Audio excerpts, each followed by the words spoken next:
Esta es una producción ajena a Vea Canal. Vea Canal, la verdadera televisión guatemalteca. 12 años formando opinión.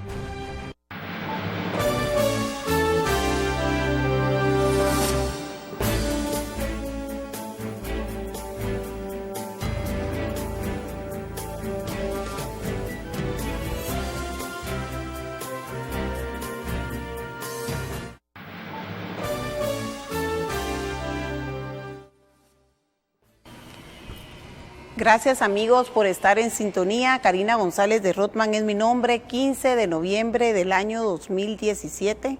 Es un verdadero gusto para mí contar con la presencia del señor presidente constitucional de la República, el licenciado Jimmy Morales, por segunda vez en este canal del pueblo. Bienvenido. Muchas gracias, Karina. Un placer saludarles y también un placer muy grato poder saludar a toda la población guatemalteca. Gracias, señor presidente. Sé que su tiempo es corto, así que trataré de hacer todos los temas, abarcar todos los temas profundamente. El tema de seguridad. El país está hundido en una ola de inseguridad y de violencia gigantesca. Suceden en el país cosas que no suceden en otras partes del mundo y que ni siquiera son permitidas efectuarlas en otras partes del mundo. Y por ejemplo, es un video de hoy en la mañana en donde motociclistas están asaltando un vehículo, pero hay infinidad, gracias a gente valiente que graba desde otros vehículos y que lo suben a las redes sociales. Vimos el repunte de la inseguridad y de la violencia a raíz de que se toma la decisión, tal vez por presión o no, que el ejército de Guatemala salga de las calles y que se vaya a las fronteras. Entonces, no sé si usted ha considerado, como comandante general del ejército, readecuar esta función dentro de las filas de algunos miembros del ejército. Bueno, en realidad el tema de la inseguridad en el país es uno de los temas en los que estamos trabajando fuertemente, porque es evidente que nuestro país es un país sumamente violento. Aún cuando los índices que podemos mostrar nos muestran que ha descendido los índices de delincuencia, todavía tenemos muchos de esos actos como el que usted muestra, con ese asalto a vehículos, o por supuesto, o el tema que se dio el mismo domingo, en donde en plena zona 1 pandilleros acribillan a otra pandilla, pero se torna un tema muy violento. En el caso del domingo, ustedes pudieron ver que la reacción de los sistemas de Policía Nacional Civil permitieron la captura casi inmediata de los 3 perpetradores del hecho, según los mismos videos que se lograron obtener. Este tipo de confrontaciones y este tipo de acciones entre grupos delincuenciales, de una u otra forma, no solamente incrementan los índices, sino que ponen en riesgo a otras personas. Estamos trabajando para que esto pueda ir mejorando y les podemos decir que desde el 2016, enero, que habían 30 homicidios por cada 100,000 habitantes, ahorita vamos por 26, o sea que ha habido un descenso de más de un 15% en cuanto a esos números. Con relación a la participación del ejército en la seguridad ciudadana, hay convenios que se firmaron en gobiernos anteriores y que hay que darles cumplimiento porque ha sido uno de los problemas que tiene Guatemala. Firma de todo y no cumple nada, y por lo mismo después se tienen repercusiones. Sin embargo, hay 2 temas o 3 temas a este respecto que quisiera compartir con ustedes. El primero es que ha sido una desmovilización paulatina. No es que se dijo en este momento salen y salieron, no ha sido así. Se ha tenido 2 movilizaciones y tenemos que en todo el marco fronterizo del país hemos logrado descender en muchos municipios hasta 0 homicidios. Y en la zona central, fundamentalmente 3 municipios, que es Guatemala, Mixco y Villanueva, sí hemos visto el incremento de esa delincuencia. Por lo tanto, hemos planteado que en el mes de noviembre revisaremos las estadísticas y poder ver la necesidad, si es necesario, volver a incrementar en lugares como Quetzaltenango y estos 3 municipios que planteamos, presencia del ejército. Y finalmente, nosotros tenemos que reconocer que la policía, aun cuando le estamos tratando de profesionalizar, cuando menos tenemos 3 grandes inconvenientes. El primero, se necesitan más policías. Ahora solo tenemos 34,000 y necesitamos cuando menos 55,000 efectivos. Ahorita en el mes de noviembre estaremos graduando 4,000 policías más, pero aún cuando tengamos muchos elementos y no tenemos suficiente transporte y logística, es complicado porque la delincuencia, ustedes ven que se movilizan en motos, en vehículos y todo. Por lo tanto, estamos ya en la licitación y casi adjudicación de 3,000 nuevas patrullas para poder tener esa movilización y finalmente tratar de ir depurando y autodepurando nuestra Policía Nacional Civil. Con esto nosotros creemos que podremos estar mejorando los índices y nos queda reconocer que nos hace falta mucho por mejorar. Necesitamos también aumentar el efectivo de soldados en el ejército. Cuando menos no disminuirlo, que es algo que algunas personas querían, y era que conforme se fuera retirando el Ejército de Seguridad Ciudadana, fuéramos disminuyendo la nómina del ejército. Yo por el contrario he dicho no. Nosotros tenemos que fortalecer todas nuestras instituciones. El ejército, como ustedes han visto, durante mi gobierno le hemos dado cuando menos 3 facetas importantes, aparte de la participación en seguridad y la defensa de nuestras fronteras. Ha tenido un tema de participación en lo que es apertura de brechas y reconstrucción de caminos. Y esto no es que esté sacando yo al ejército de sus funciones, sino por el contrario, fortaleciendo una de sus grandes instituciones como es Cuerpo de Ingenieros del Ejército. ¿Y de dónde ha salido el incremento? Se ha contratado personas de las mismas comunidades para que trabajen con el Cuerpo de Ingenieros para poder hacer esos trabajos de reconstrucción de caminos. Quiere decir que no he sacado al ejército de sus funciones de seguridad, sino que he incrementado las contrataciones en estas áreas de reconstrucción del Estado.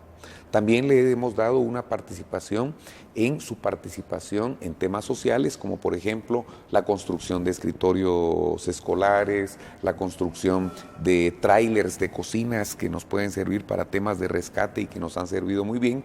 Y tampoco es que haya sacado al ejército de su función, porque hay otra área que se llama material de guerra. Material de guerra sirve para la construcción y reparación de armamento, para todo aquello que en tiempo de guerra es sumamente utilizado, pero en tiempo de paz, ¿qué hace? Los hemos puesto a construir desde sillas de ruedas, camillas, hasta vehículos que nos están sirviendo para temas, por ejemplo, en el tema del estado de sitio que se tuvo en Tajumulco y Ixiguán, nosotros teníamos ahí trailers que servían, que son cocinas completamente equipadas para poder dar no solamente alimento a las personas del ejército, sino incluso a la Policía Nacional Civil, y que en temas de desastres naturales, un tráiler como esos nos puede ayudar para poder llevar alimentación a las personas que lo necesiten. Y finalmente hemos estado tratando de fortalecer los temas de nuestra Fuerza Aérea y los temas de nuestras fuerzas navales. Les voy a contar, cuando yo entré a la presidencia no teníamos ni siquiera Fuerza Aérea. Hoy tenemos 3 helicópteros que han ido por extinción de dominio. Tenemos 2 aeronaves, 2 avionetas pequeñas y también tenemos ahora 3 King Air, 2 de ellas dedicadas totalmente a la lucha contra el narcotráfico. Pero todo eso es de venir, de no tener nada dentro de la Fuerza Aérea, ahora tenemos. En nuestra Fuerza Naval ya se construyó la primera embarcación y se construyó en la base naval del Pacífico y fue una draga que se está practicando algunos dragados en la dársena, que fue una pérdida total allá en Champerico, y que queremos replicar esta embarcación para hacer nuestras dragas y poder tener todo un sistema de dragado permanente en el canal de Chiquimulía, por ejemplo. Pero todo esto, lo que estoy tratando de responder es que nunca, en mi caso, voy a tratar de disminuir el ejército. Por el contrario, trataré de fortalecerlo y darle todas sus funciones para que tanto aire, mar y tierra puedan tener una proyección hacia la población. Muy bien. El aspecto económico-financiero. Decir que los empresarios, no importando el tamaño, estamos bien, es una mentira. La economía ha llegado a unos niveles paupérrimos en donde es completamente sensible. El señor Solórzano Fopa no ha llegado a sus metas de recaudación.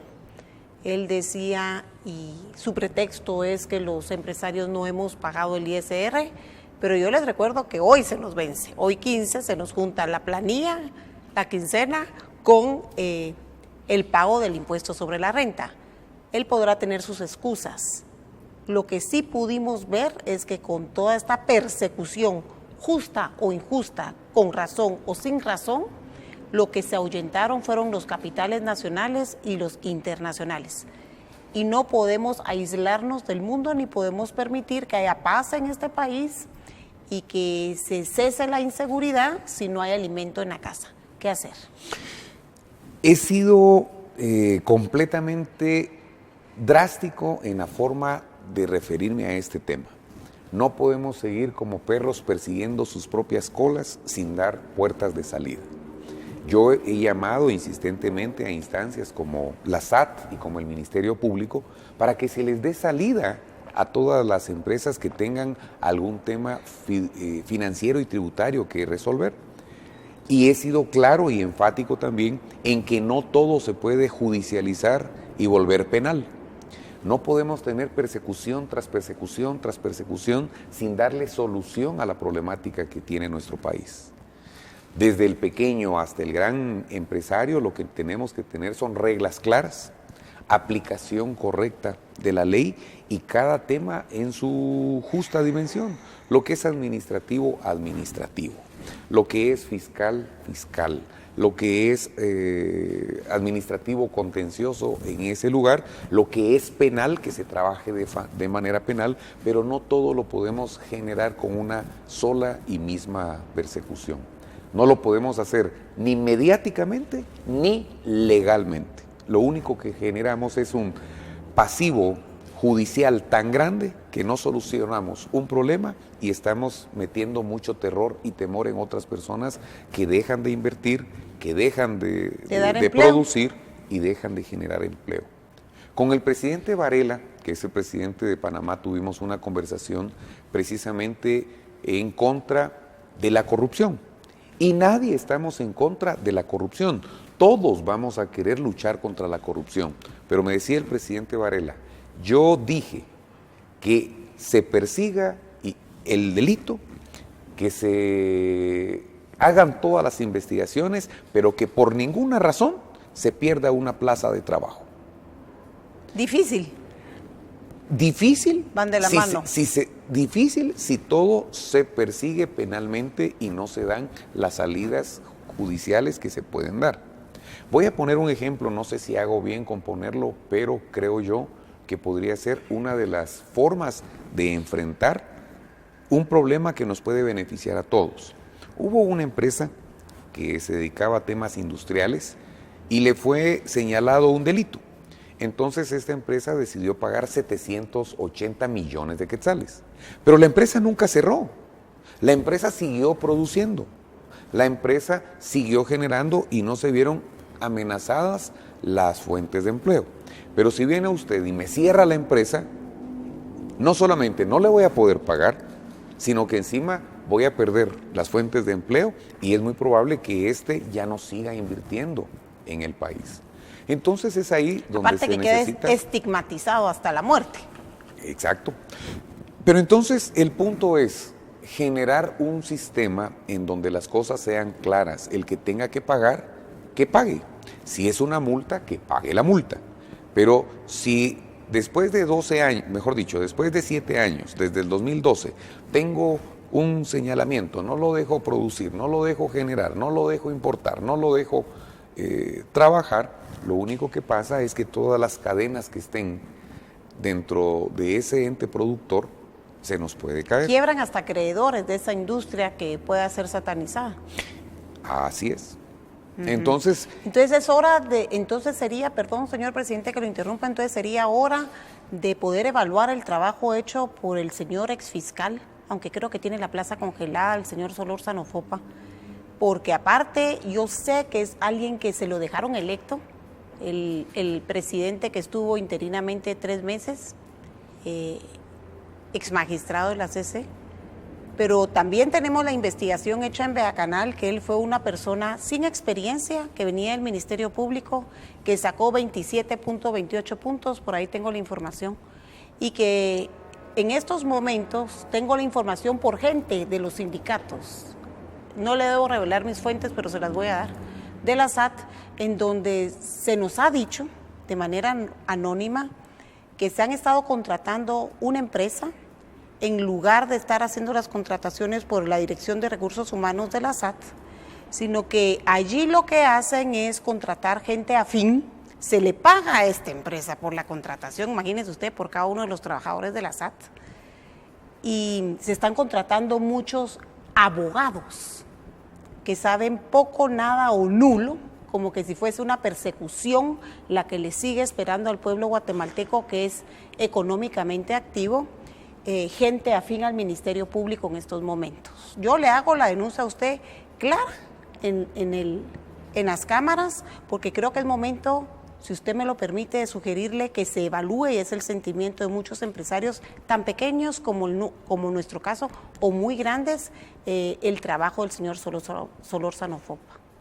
efectivamente, cuando finalice el periodo que debe cerrarse contablemente, hay formas de evaluar incluso a los intendentes y superintendentes de la SAT, y es en base a la meta, cumplimiento de metas, y como yo he dicho siempre, todo en su momento tiene que dar sus resultados y vendrán las decisiones. Todos tienen que dar cuentas. Todos tenemos que dar cuentas en Guatemala, incluidos aquellas personas que dicen que todo lo demás debe ser transparente, pero ellos no dan cuentas de esa transparencia.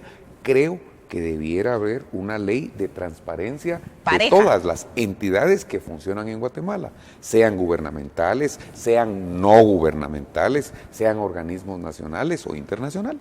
Exacto, muy bien. Sí, para que ellos cumplan su propio eslogan, ¿verdad? Y su propio tarea diaria. En el ENADE, se dijo que brillantemente algunos oligarcas del país y otros que son engendros o arrimados a oligarcas, ¿verdad? Todo pasa aquí en el país. Los muñecos quieren pues hacerle una especie de privatización o concesión a puertos, que está parcialmente, aeropuertos y carreteras. Al día siguiente de ese día tan horrible para mí del ENADE, abrí el teléfono aquí, en el set de coyuntura, y la gente comenzó a hablar. Y yo no le voy a mentir porque todo está grabado en mi teléfono Tigo Samsung. Todos los mensajes que entraron, señor presidente, la gente no quiere privatización de carreteras, no somos una economía del primer mundo ni del segundo, en donde miren, pero eso se hace en México, sí, pero México es parte del G20. Entró de último, pero es G20. Miren, eso es en Estados Unidos. Órale, sí, pero no tenemos el ingreso per cápita ni tenemos las condiciones de empleo que hay en la potencia mundial. Entonces la gente dice que necesita buenas carreteras. Ya tuve aquí la grata visita del señor viceministro Omar Rodas en infraestructura, y pues él estuvo aquí presente cuando fueron algunas de las llamadas y de los WhatsApps. Los otros se los reenvié todo al ministro Aldo García para que él supiera lo bonito y lo feo que podía decir la población. Para que la población esté en paz, ¿qué les puede decir usted en el tema de carreteras? Sabiendo que, por ejemplo, toda la costa sur tiene nombre y apellido de quien la destruye. Y es el sobrepeso que le ponen a cualquier tramo de concreto o de asfalto, con las famosas jaulas en época de la zafra. Estos señores no les gusta que les pesen sus jaulas, hay muchísimo peso de más, obstruyen el tráfico, hay grandes accidentes sobre la carretera de la costa sur que ni siquiera salen a luz, porque estos señores agroexportadores le dan miedo a algunos, ¿verdad? Ese no es el caso de Beacanal. pero le da miedo a algunos medios hablar de estos señores de la costa sur. No solo es el azúcar, también es la zafra, también es la palma, pero también es, por ejemplo, en Izabal, en el área del Estor, las condiciones de infraestructura, que sé que el ministro Aldo García está reparando el puente, aquel puente que costó tantos años hacer sobre Río Dulce, que yo pasé por ferry cuando tenía como 7 años y guardo la foto, pero aparentemente aquí hay ley para los menos con posibilidades de incumplirla, pero no hay ley para los señores que tienen cierta posición socioeconómica del país. Bueno, la pregunta en esencia es ¿qué opino de privatización de carreteras? Yo creo que Guatemala no podría en este momento plantear un tema de privatización de carreteras porque no tenemos carreteras para privatizar. Esa sería la primera respuesta. Tendríamos la posibilidad de concesionar algunos tramos, pero nos falta mucha infraestructura como para poder justificarla. Voy a poner 3 ejemplos. Uno que ya está, y que es el caso de la autopista Palín-Escuintla, que el mantenimiento ha sido muy bueno por la empresa Marnos y que se tiene el tramo de Escuintla hacia Palín, pero que todos decidimos irnos por el tramo concesionado o que se dio a Marnos, porque pasar por Palín y Escuintla es complicado porque casi todos los cabezales han tomado Palín como parte de un estacionamiento y que cuesta mucho pasar. Eso nos muestra de que cualquier situación que nosotros pretendamos hacer en el futuro tiene que tener un plan que nos permita evitar que las ciudades se destruyan y que la población pueda tener una locomoción correcta. Sin embargo, ese tramo Palín-Escuintla ha sido conservado y podría decir que es de lo mejor que tenemos en carreteras en el país. Eso no se puede negar. Ahora, ¿en dónde se podría plantear algo así? Pero que debiera tener mucho consenso y mucha plática al respecto. Barberena y el Serinal, que han sido lugares de paso para toda la gente que viene o va hacia El Salvador. Nosotros agarramos un periférico que ya está terminado, que lo agarramos más o menos a un 13% de su construcción y ahorita estamos a un 99% de su construcción. Son 13 kilómetros de concreto, doble carril, tiene 12 bóvedas, o sea que 12 puentes, 10 de ellos por abajo va a pasar vehículo y 2 van a pasar ríos. Eso nos muestra que tenemos ahí una posibilidad de una circunvalación o un periférico perfecto que se puede abrir al público dentro de un mes, dentro de 2 meses. La pregunta es, ¿esa se podría dar en concesión y garantizar que esto realmente beneficia al país? Hay como 3 ponencias que las hemos escuchado, mas no decimos que eso se va a hacer. Si hubiese una empresa que nos dijera, bueno, esto costó 240 millones de quetzales, ponemos de entrada otros 240 millones de quetzales para que se construya otro en otro lado. Perfeccionamos el paso que va en medio de los pueblos que es Barberena y el Serinal y nos comprometemos nosotros a dejarlo perfecto para que hayan 2 vías. Y se tiene el beneficio de poder tener el capital semilla para ir haciendo réplicas de todo eso en todo el país. Es una opción que valdría la pena escuchar y valdría la pena poderlo poner a una discusión, así como hemos hecho los presupuestos abiertos y como hemos tratado de imprimirle transparencia a los proyectos que se hagan, de tal forma que a futuro nosotros podamos decir, estos capitales que se invirtieron fueron semilla para que se puedan hacer réplicas de muchos lugares en donde necesitamos no 1, sino 2 y hasta 3 vías alternas para que Guatemala lo tenga. Ahora, empezar en este momento a discutir que se van a privatizar carreteras es un poco temprano y un poco complicado porque yo creo que la infraestructura que tenemos a duras penas la estamos rescatando, y lo que sí tengo yo clarísimo es que sí hace falta mucha construcción. En el ENADE plantearon los ejemplos de que en países como Suecia tienen 53 metros lineales de carretera por habitante. En países como Estados Unidos, 20 metros lineales de carretera por habitante. Países como Brasil, 9. Países como Chile y Perú, 5. Países como México, 3 metros lineales por habitante. Nosotros hoy tenemos 16,000 kilómetros cuadrados y tenemos 16 millones de habitantes. Equivale a 1 metro lineal de carretera por habitante. Y si a eso le sumamos que solo 6,500 kilómetros están asfaltados, nuestro déficit es grandísimo. Y si a eso le sumamos que está en pésimas condiciones, no por mi gobierno únicamente, sino porque hemos tenido mal mantenimiento a ese respecto, yo creo que tenemos que ser mucho más creativos y encontrarle no solamente una solución, sino muchas soluciones al país. Y el tercer ejemplo que quiero poner es que se están construyendo carreteras netamente privadas. Por ejemplo, la VAS. Sí, ese era mi próximo argumento. O sea, que ellos quien quieran... quiera una concesión que la haga con su pisto y que arriesgue lo de ellos.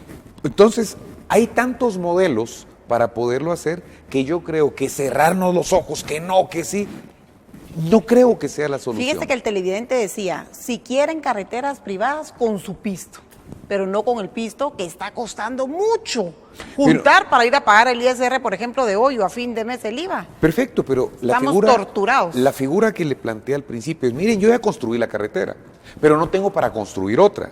Entonces, se las concesiono, pero denme los 240 millones que me costó hacerlo para empezar a construir otra. Mientras tanto, ustedes van a tener 20, 25, 50 años la administración y nosotros nos garantizamos que vamos a tener buena carretera, pero tenemos dinero para construir otra. Es por eso que yo no cierro los oídos a escuchar propuestas, porque pueden haber modelos que han ayudado en otros lugares o crear un modelo propio que nos permita construir todo lo que no hemos construido. Muy bien. El aeropuerto, presidente, ¿hubo alguna inauguración o celebración o corte de cinta la semana pasada? Pero luego vinieron muchas críticas. ¿Cuál es la verdad del aeropuerto guatemalteco? Las críticas siempre van a estar. La verdad es esta. Hay dos cosas que tenemos que separar. Uno es la categoría del aeropuerto. Nosotros tenemos categoría 1. Y otra cosa es la certificación del aeropuerto. ¿Quién da esa certificación? Ha sido la pregunta y el tema de la discordia. En nuestro caso, no hay una entidad separada a la Dirección General de Aeronáutica Civil que pueda dar una certificación. Entonces alguien puede decir, vamos a suponer que usted quiere certificarse como una empresa. Y usted dice, me voy a certificar a mí mismo. Alguien dice, no, pero eso no puede ser porque usted no va a cumplir con los requisitos. Nosotros hicimos eso, o mejor dicho, no nosotros, sino la Dirección General de Aeronáutica Civil certificó el aeropuerto siendo la misma entidad, pero se pidió la cooperación de la OASI, que es la organización internacional. La cooperación para que nos diera toda la mecánica, toda la métrica, todas las visualizaciones, para que aún cuando fuera la misma aeronáutica civil, tuviese todas las características y todos los requerimientos de la organización internacional. Y por eso fue que vino el señor Melvin Cintrón, que es el director regional, y avaló, y adicionalmente recibió una carta del presidente internacional mundial de que nos felicitaba por haber dado el paso de la certificación. Adicionalmente a eso, en enero va a venir a darse lo que es la auditoría. Es ahí donde vamos a ver si nuestra categoría la podemos mantener y bajo qué perfiles la podemos mantener. Alguien dice, es que la categoría nunca la va a perder. Lo único que va a tener es buena o mala calificación. Mejor aún. Nosotros la mejor calificación que tuvimos la tuvimos en el 2008. No, en el 2007, 2008, que fue la auditoría, que nos dieron una calificación de 73 puntos. Posteriormente, en el 2015, nos vinieron a hacer otra auditoría y de esos 73 puntos se bajó a 62 puntos. Ahora tenemos la certificación y esperamos que en la nueva auditoría que se nos haga podamos tener no menos de 87 puntos. Esa es la meta que le he pedido, o por lo menos lo que me ha dicho Aeronáutica Civil, y me lo confirmó el señor Melvin Cintrón, y me dijo que vamos muy bien. De los más de 300 hallazgos que se encontraron en la auditoría del 2015, nosotros creemos haber cumplido con más del 80%, perdón, de esos hallazgos, y hay temas que definitivamente no vamos a poder cumplir, como lo es el tener una ley de aeronáutica civil que también ya plantea la separación entre las instituciones que nos permitan tener la Dirección General de Aeronáutica Civil y la institución que pueda coordinar los puertos que hoy tenemos, que en el caso de puertos marítimos ya se tiene, que es una entidad que puede verificar todos los temas de puertos navales. Muy bien, gracias, señor presidente. Vamos a ver. Relaciones Exteriores, el Ministerio de Relaciones Exteriores. Pues todos vimos con buenos ojos el cambio del ex canciller, que además ya tenía varios gobiernos de estar presente, inclusive en el tan cuestionado gobierno del PP, pero se había logrado salvar. ¿Cómo le fue a la delegación guatemalteca recientemente en Ginebra? Es una de mis preguntas. No dudo el trabajo de la señora ministra, la canciller, pero sí tengo fuerte información que me preocupa, y es que muchos tentáculos del antiguo canciller, Varías es, ¿verdad? Morales, ¿me puedes refrescar el nombre del ex canciller? Carlos Raúl Morales, tiene muchísima gente infiltrada y aparentemente su plan es que fracase la nueva ministra, que ha sido muy valiente inclusive para afrontar las preguntas horribles que muchos periodistas hacemos. Alguna reingeniería que haya que hacer ahí, porque en la última reunión en Ginebra, que no estaba ni siquiera invitado el actual procurador de los derechos humanos,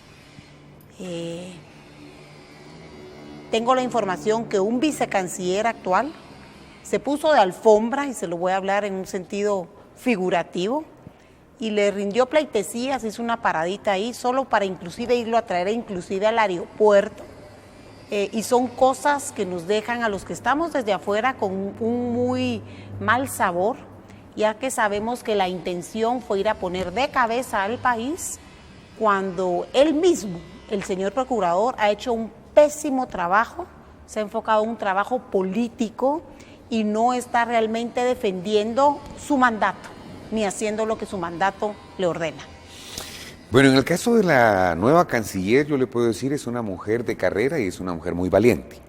Y adicionalmente a ello ha venido a reestructurar parte de todo lo que pues se había dejado de hacer. En el caso de Cancillería, al igual que el Ejército, tiene algo bueno, y es que es uno de los pocos ministerios que ha permitido que se vaya haciendo carrera por parte del personal, a lo que le hemos llamado la carrera civil o toda una carrera laboral dentro de las instituciones. Definitivamente ya se hicieron algunos cambios y se van a tener que seguir haciendo algunos otros que van desde la Cancillería en su sede central hasta las representaciones en las distintas embajadas que tenemos. Todo el reporte de lo que es nuestra participación en Ginebra todavía está en proceso de elaboración, dado que fueron 2 semanas, y es más, algunos ministerios como el Ministerio de Trabajo aún están allá haciendo el trabajo de representación del Estado. Dentro de toda la temática a tratar, no solamente estuvo el tema laboral como el tema del convenio 75 y el 169, sino también se tuvo una representación de derechos humanos, y ustedes saben que nosotros como presidencia lo que tenemos es la COPREDE. Pero la Procuraduría de los Derechos Humanos, para empezar, no depende de la presidencia, depende del Congreso de la República, o por lo menos es un representante nombrado por el Congreso de la República. No me voy a meter a hablar del trabajo de él, pero lo que sí es evidente es que muchos guatemaltecos que debieran ser protegidos por esa figura han estado siendo olvidados por trabajos políticos que se han empezado a hacer desde ahí, y no ahora, sino desde hace mucho tiempo. Por ejemplo, ¿quién podría pedir que el presupuesto de la infraestructura vial sea el que realmente se necesita, abogando de una forma difusa por toda la población que le urge que se hagan las carreteras? Es la Procuraduría de los Derechos Humanos. ¿En qué momento lo ha hecho? El único que lo podría hacer, y en beneficio de los derechos humanos de todos los guatemaltecos, es el Procurador de los Derechos Humanos. Pero no, yo creo que lo hemos visto en otro tipo de actuaciones, otro tipo de manipulaciones y otro tipo de participaciones. Pero yo creo que ustedes ya lo han visto suficiente como para que yo me explaye a hablar y a señalar sobre ese tipo de situaciones. Creo que en Guatemala el tema de los derechos humanos se ha desvirtuado por completo, y efectivamente se reclaman mucho por los derechos de aquellos no buenos guatemaltecos, sino que por el contrario han puesto en riesgo la vida de muchos guatemaltecos y le han quitado la vida a muchos ciudadanos que se ganan el pan con el sudor de la frente y que poco se les respetan sus derechos humanos. Entonces, como no tengo todavía en manos el reporte total, lo que le puedo ofrecer es que cuando tenga ese reporte, y si usted tiene alguna información y me la puede hacer llegar, pues con mucho gusto nosotros estaremos viendo y tomando las decisiones que sean pertinentes. Pero mientras tanto nosotros estamos esperando el informe que nos venga de presidencia, porque quiero recordarles que parte del trabajo de Jimmy Morales como presidente ha sido unir a todos los sectores. ¿Por qué? Porque cuando vamos a aquellos países, va el gobierno hablando del gobierno, van los empresarios hablando de que el gobierno no hace, van los sindicalistas diciendo que el gobierno no hace, va el sistema de justicia diciendo que el gobierno no le da presupuesto, va todos acusando al gobierno, que es representado por el presidente. Lo que no se dan cuenta es que allá no juzgan al presidente, sino que lo que juzgan todas estas entidades multilaterales es al Estado de Guatemala. Entonces se cumple aquel dicho que el que escupe al cielo en la cara le cae. Es por eso que durante 2 años yo he tratado de convocarlos a todos para que vayamos y hablemos de un mismo país, que reconozcamos los logros y juntos nos responsabilicemos de los no logros. Les voy a poner un ejemplo sencillo. Con el tema de la libertad o no libertad sindical. Tenemos ahorita un señalamiento y una posibilidad de que se nos imponga una comisión de encuesta. Una comisión de encuesta sería como una CICIG en temas laborales. Solo que esta no sería voluntaria, como hemos hecho con esta institución, sino que esta sería obligatoria por la OIT. Bueno, los sindicalistas han reclamado de que hay en el 2016 habían 74 casos de muertes de sindicalistas que no habían sido investigados, de los cuales solo 14 habían sido investigados. Quiere decir que nos quedaba una presa o un pasivo de 60 casos. Pregunto, ¿quién investiga? ¿Es el gobierno, el presidente Jimmy Morales? No, es el MP el que debe hacer esas investigaciones. Entonces, a quien hay que pedirle esa explicación es al MP. En mi caso, lo que tengo que dar es darle el presupuesto. ¿Qué ha hecho el presidente Jimmy Morales? Incrementar el presupuesto significativamente del MP. Entonces, quien tiene que ir a dar esa explicación no es el presidente, sino el MP. Los he sentado a la mesa para que vean. El MP dice, el OJ me tiene que ayudar porque sin el OJ no puedo trabajar, el organismo judicial. Entonces, senté también a los magistrados de la Corte Suprema de Justicia para que nos representaran.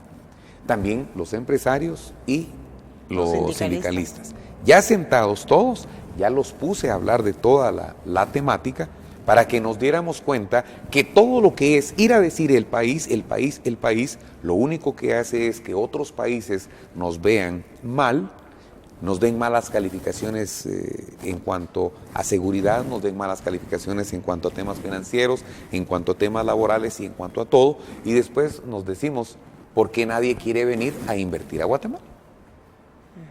Entonces, yo esperaré el informe del Ejecutivo, aunque creo que esta última experiencia en Ginebra fue mejor porque todos íbamos dentro de un plan de poderle encontrar soluciones nuestras a nuestros problemas. Primero Dios. Tengo que quejarme del Ministerio de Desarrollo Social. Yo sé que cambiaron al señor José Moreno y hay un nuevo señor ahí, pero le debo de contar que por lo menos hay 11,029 nuevos con salarios de 25,000, el más barato es de 20, e inclusive el señor Carlos Sierra, que quiere ser ungido como nuevo rector de la Universidad de San Carlos, pues inteligentemente el actual ministro le dio un 0,29 de 25,000 quetzales a su esposa. Se están reuniendo en el Tikal Futura, en la oficina 11A, en el edificio El Sol, creo yo, en la Torre Sol, precisamente con fondos del Estado, a planear la campaña y articular la campaña del señor Sierra como rector de la Universidad de San Carlos. No se puede. Claro, y en el FODES tienen a muchísima gente con excelentes salarios que no van de acuerdo a la realidad nacional, pero los tienen becados en universidades en donde en horas laborales las universidades llegan a impartirles clase a los edificios estatales.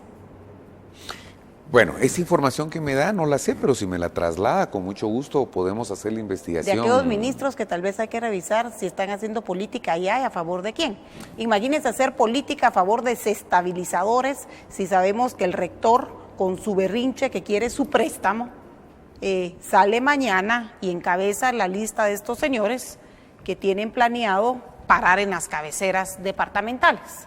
Entonces es como irónico que tenga usted burócratas que le deberían de ser fiel, primero al Estado de Guatemala, pero a la unidad nacional del país, trabajando de una manera traidora probablemente hacia otro tipo de intereses que son sediciosos. Si usted tiene esa información, hágame el favor, trasládemela y mi promesa sigue siendo intacta. Transparencia y el dinero del pueblo al pueblo, no el dinero del pueblo hacia amistades ni política. Pero usted dijo el señor Sierra, pero ¿qué tiene que ver Sierra con Alvarado? Carlos, el señor Sierra, él quiere ser el nuevo rector de la Universidad de San Carlos, entonces puso a trabajar a su esposa en este ministerio y el señor Carlos Alvarado anda buscando su reelección, pero no logró inscribirse. El que quiere ser el nuevo rector, ¿verdad? Es el otro. Ahora, Carlos Alvarado, ¿qué quiere sus préstamos en el Congreso? Entonces, por eso su estrategia de mañana, ¿verdad? Según la información que nosotros manejamos. No me voy a meter a ese tema, pero la población se está dando cuenta qué tipo de liderazgo hay en el país. Hay bueno, hay malo, hay oportunista, hay gente que su liderazgo, pues, se ve, como dice el dicho, por sus frutos los conoceréis. Entonces, a mí lo que me parece bueno es que la población se esté dando cuenta quién es quién, quién motiva qué. Yo creo que Guatemala es un país que necesita mucho trabajo, que necesita mucho esfuerzo, que necesita que en las aulas de las universidades se enseñe ciencia y que los sancarlistas nos sentamos muy orgullosos de serlo, y como dije hace poco en Chiquimulía, los sancarlistas nos debemos al pueblo porque el pueblo ha pagado nuestra universidad. Yo pagué 5 quetzales al mes para poder sacar mi licenciatura, cuando quizá la universidad podía costar 1,000, 1,500 quetzales al mes. Vamos a suponer que costaba 1,000.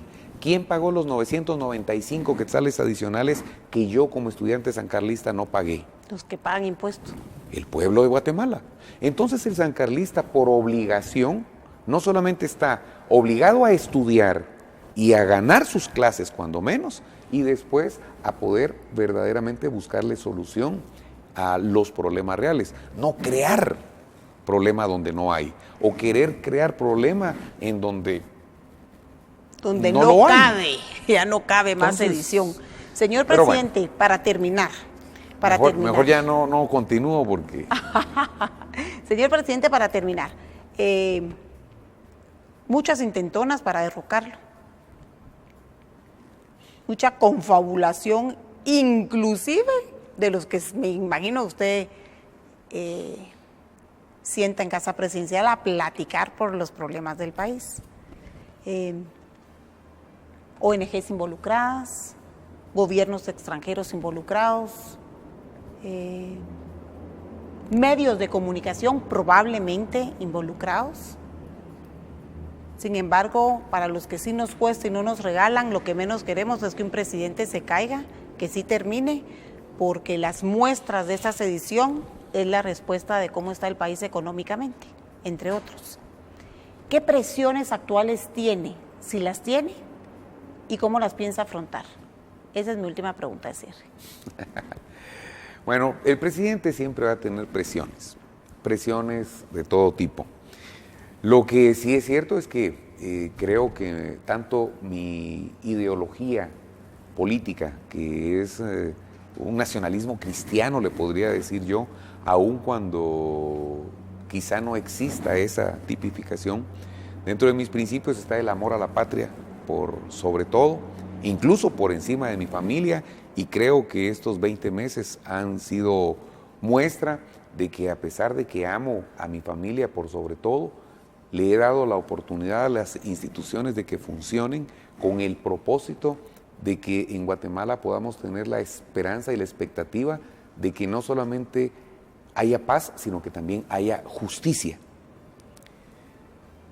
Pero basado en valores cristianos, en donde yo creo que esa gran mayoría con esos mismos valores fue la que me eligió, en donde luchamos por la vida, luchamos por la familia, luchamos por los principios de solidaridad, de amistad, de paz y de concordia en una posibilidad de un igual desarrollo. Las presiones que se tienen de todos los sectores, incluidos ustedes han visto gente que después de haber estado en mi gobierno sale a manifestar, sale a opinar, sale a decir, cuando a ellos les consta, y ninguno de ellos va a poder decir que yo les pedí que hicieran algo incorrecto. Todo lo que se ha hecho en mi gobierno ha sido transparente y ninguno puede decir que el presidente haya obligado, participado o pedido que se hiciera algo de corrupción. Así es que las presiones van a ser muchas, pero tengan la convicción de que me preparé para servir y estaré sirviendo desde mi presidencia el tiempo que sea necesario. Dios mediante, el 14 de enero del 2020 les podré estar diciendo misión cumplida. No habían medicinas en los hospitales, ahora hay, cuando menos un 80% para 3 meses está garantizado y hay presupuesto para seguir comprando. Las carreteras, estamos iniciando la inauguración de más de 60 obras en el Polochic, algo que se había prometido durante más de décadas, no sé cuántas décadas, ahí está, de San Julián hasta el puente Chascó. Dios mediante, esos 40 kilómetros se van a estar entregando en los próximos meses. De Guineales a San Antonio La Unión, Santo Tomás La Unión, perdón, en Suchitepeques, de Panabaj, Sorolá a Chicacao, ya obras entregadas de Santa Cruz del Quinché a San Andrés Semetabaj, y muchas cosas que se habían prometido por años, por décadas, ahora se están entregando. Y si Dios nos permite servir, ahí estaremos y agradecemos la imparcialidad con la que ustedes han transmitido la información, que eso es lo que pedimos. Cuando vinimos, usted me dice, presidente, le tengo que preguntar. Usted pregunte, yo le diré la verdad. Y se les agradece a personas como ustedes y se exhorta a que todos los que querramos una Guatemala en paz, precisamente no dejemos que otra gente nos venga a imponer lo que ni ellos mismos pueden cumplir. Muy bien, gracias, señor presidente. Me honra con su visita. Fue un placer. Y a mí que me queda decirle al guatemalteco que espero haber hecho las preguntas que la población quería escuchar, y a usted, señor presidente, pedirle que siga con valentía y esperamos cambios en su gabinete. Bendiciones y sigan en sintonía. Nos vemos el día de mañana.